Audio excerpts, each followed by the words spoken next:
I think every artist has their own process. They have to figure out how they're going to put things together to end up with a final piece. It's a working process, it keeps evolving.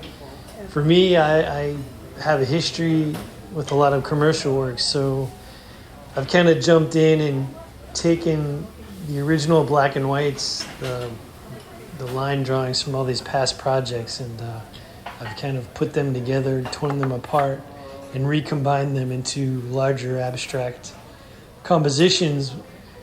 And that kind of serves two purposes. It removes the original intent of the line art, and I can create these larger abstract conceptual pieces that have a new identity.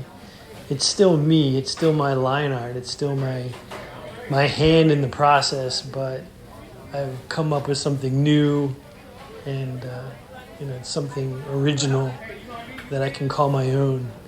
And from there I can take the black and white pieces, and this is where the computer comes in. I can combine these things, flip them, subtract from them, combine them, and until I'm happy with my final black and white.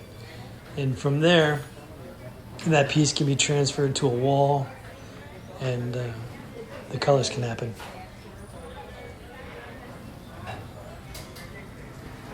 Once I get my final black and white composition, the actual transition to the wall is kind of methodical. You transfer the black line up, and that's the rigid kind of structure of the piece.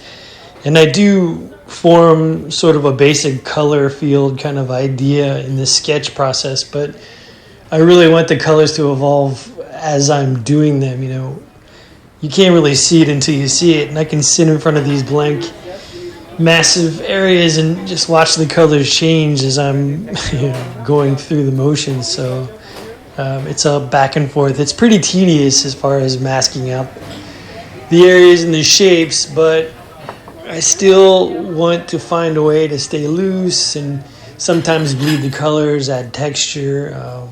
Different pieces have more or less texture. And there's a lot about what I do that's connected to street art and a lot of the walls in my neighborhood.